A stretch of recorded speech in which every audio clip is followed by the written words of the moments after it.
한 주간의 경기도 소식을 정리해드리는 주간 경기도 시간입니다. 경기연구원이 경기 북부 활성화를 위해 혁신, 테크노밸리 조성 등 3대 전략을 제시했습니다. 코로나19와 같은 감염병에 전문적으로 대응하기 위해 보건소 내에 과 단위 조직인 감염병 대응센터를 설치해야 한다는 의견도 제시됐습니다. 김호 기자가 정리해드립니다. 각종 규제 등으로 오랜 기간 저성장 문제를 겪고 있는 경기 북부 지역 활성화를 위한 3대 전략이 제시됐습니다.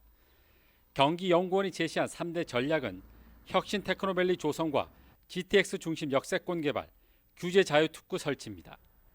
먼저 혁신 테크노밸리는 양주와 포천, 동두천 글로벌 섬유 가죽 패션 산업 특구에 연구개발센터를 설립해 관련 기업들과 연계성을 강화하고 포천과 파주 등 가구 산업체가 많은 지역에 가구 산업 혁신 클러스터를 조성하는 것입니다.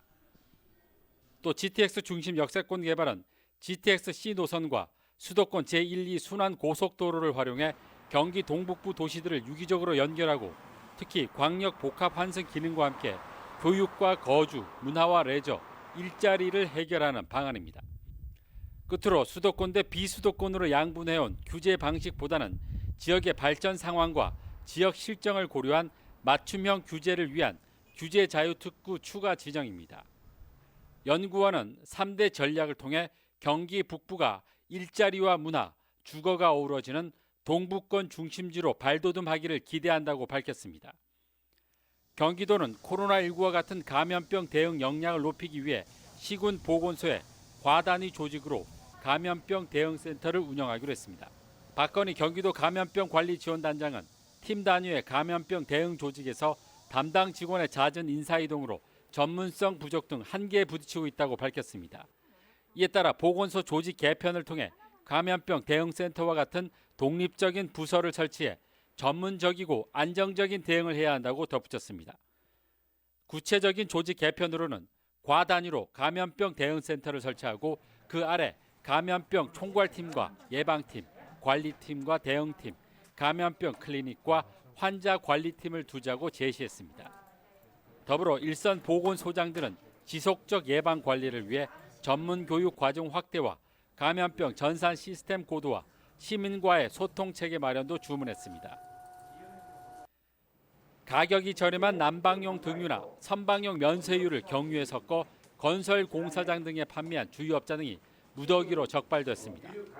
경기도 공정특별사법경찰단은 석유 제품을 불법 제조해 판매하거나 정량 미달 판매, 무자료 거래로 세금을 탈루한 25명을 검거해 14명을 검찰에 송치하고 11명은 형사 입건해 수사 중이라고 밝혔습니다.